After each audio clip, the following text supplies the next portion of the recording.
Hi, hello. I hope that you're fine and everything is okay for you. I welcome you to our Mind Hub podcasts. My name is Onesmus Owakunda, and I thank you for surely coming through to this.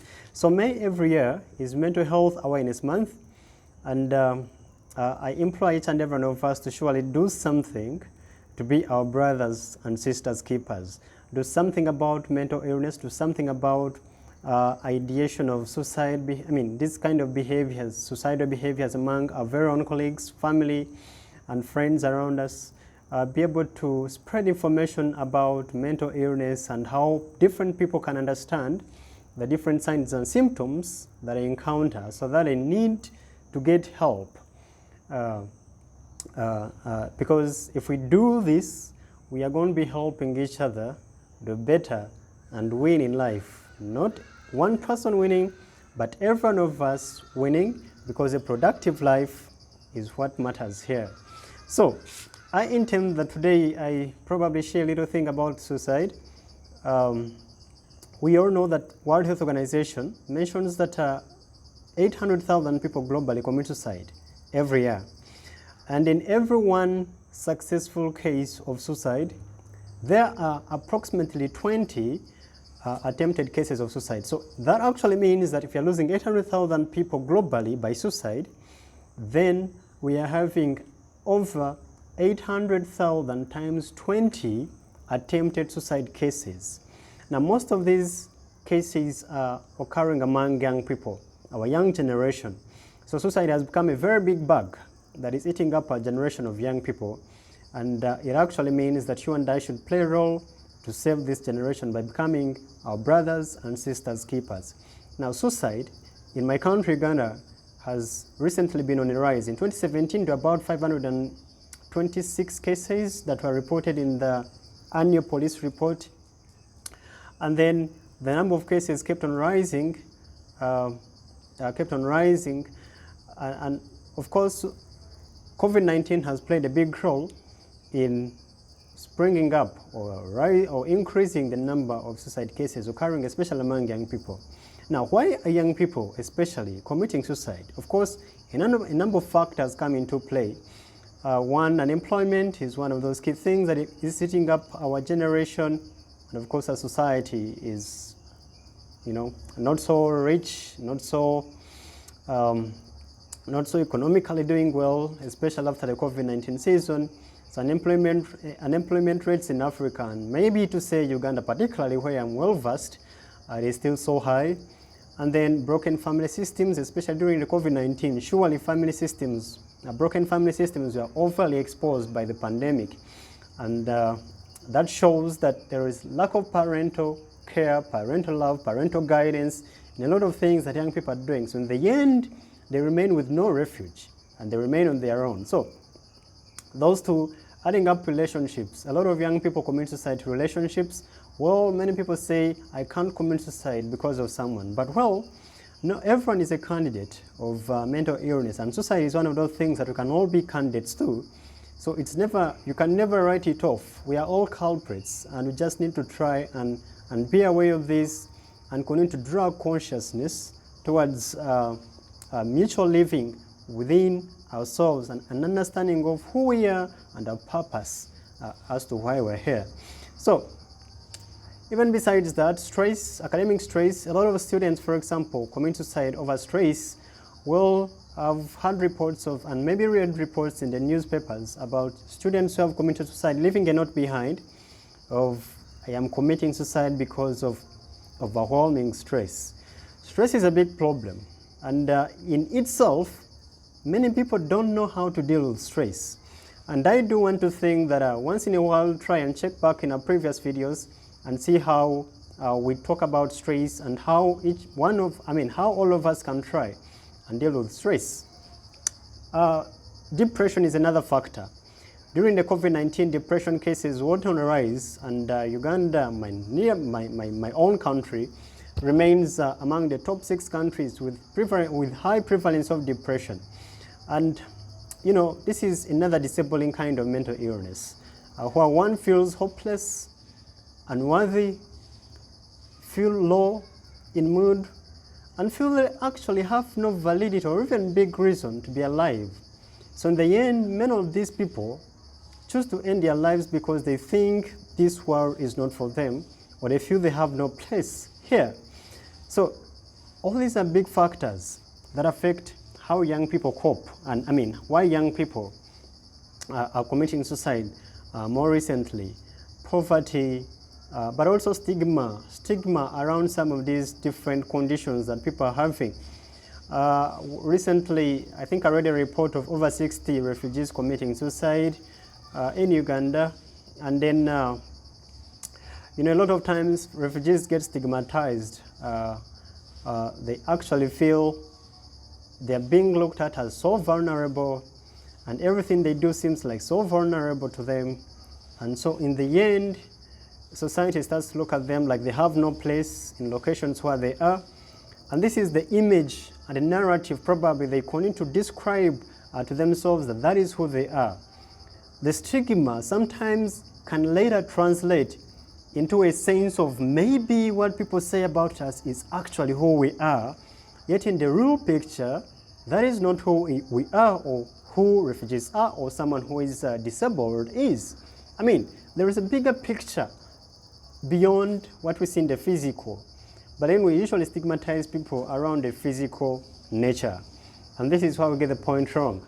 So stigma is playing another big role. Another big role. Lack of tuition for our school. I was studying giants, the gentlemen and ladies in schools, because of tuition problems, school fees problems. Well, they realize that whatever they're trying to pursue, probably that is what they have been hoping to find a future. If at all school fees is not the case anymore, then they have no alternative sometimes. They feel they're getting into a thinking crisis where the only solution to everything around their lives is ending their good life. So these are very many factors, many factors that are leading young people to committing suicide. But it's about you and I to play a role.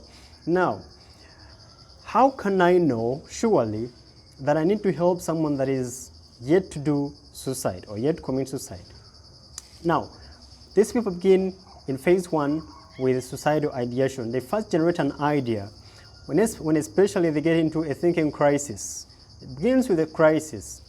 In a crisis, all options in their minds have been explored to them. According to them, the options have been explored, and there is nothing that is able to give them some success or some hope that it can yield success in everything, whatever they are trying to combat or whatever circumstances that they are trying to address. So they usually tend to therefore to generate an idea because they're in a crisis. Then a crisis. The only thing now, the only option left for them is finishing off their lives or ending their lives prematurely. So it begins with that idea. Now, sometimes these ideas could come through because people are using drugs, because they are frustrated, because they are hopeless right now in their lives, they are depressed, they are overly stressed, they have no one to talk to, they have been rejected by family and friends. So in the end, they feel like, well, I have no place in this world because everyone is not for me anymore, so I should end my life here. So they always first generate that idea. Once they generate an idea, many times they do a next phase of suicidal threats.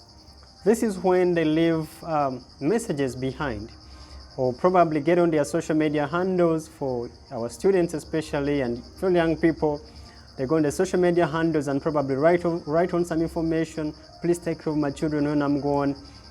Please, this world is no longer for me. I think I have no place in this world. It is better not being here than being alive. So they're trying to have suicidal threats. And these threats are very important markers and signals that alert us into real danger. It actually shows that we have a real danger to deal with. So once you see such messages, or probably a friend or a colleague telling you that, hey, Onesimus, will you take care of my children when I'm gone? Will you remember me when I'm gone? Those are words or statements that are trying to open up, that should try and open up your mind to the thought that this person might be on the verge of committing suicide. So you need to help them once you see that. That is phase 2. Now, phase 3 is actually, maybe this phase sometimes can be skipped by some people, but some people actually go through phase 3 where they do suicidal gestures.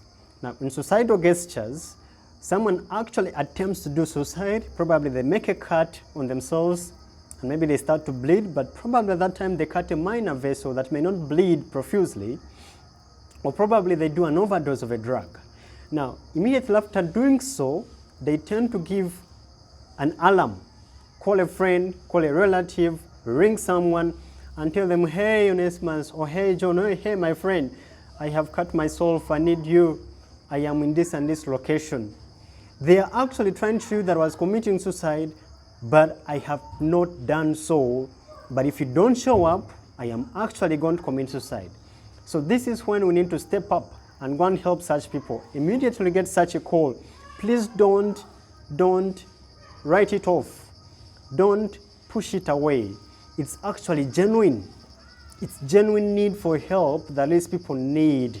So whenever you hear such kind of, you get such kind of a call or such kind of information coming to you, you need to stand up, go there, drive there, go check out on that friend and help them.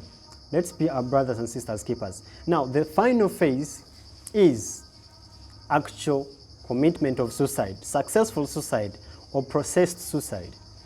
This is when they actually end their lives. Probably because we did not understand the suicidal behaviors, the threats, the gestures came through and we didn't take them so serious, or we probably left it over and like, hey, please don't commit suicide, don't do this, and then we didn't follow up. People now in this case end up actually committing suicide. So, why am I saying this? I just need you and I to try and be our brothers keepers. Whenever you see signals that alert you that a colleague, a friend, a family member is yet committing suicide, you need to show up and come to their rescue. Support them, get me on call, get me involved. If you need some help, we always have people around to support us in trying to deal with suicidal attempts and cases of that nature. So you need to link these people to places where they can get care, or where they can get psychological counseling, psychosocial support and counseling, and programs of that nature that continue to rehabilitate them in society and to help them get an understanding of their purpose, and therefore helping them continue to pursue that bigger purpose and not ending their lives. You and I can play a role. Whenever you identify these behaviors, try and do something. But also, I want you to understand this, that suicide is not committed by people outside our circles. You and I are culprits. Colleagues and family members around us are culprits. So it's not far from us. This is a bug that is so close to us, and we just need to do something to protect ourselves, to protect our families, to protect our friends, because you and I are our brothers keepers. Suicide is a big threat. Like I said, 800,000 people globally commit suicide, and yet 800,000 times 20 people globally attempt suicide per year. So it's a big number where everyone is a culprit. Play a role in this mental health awareness month, but also learn something from this video, share this video, let's help one another. I thank you very much, and thanks always for showing up for the Mind Hub podcast. We're going to be doing this more often, and please feel free to subscribe and share this video. Thank you. Until next time, bye-bye.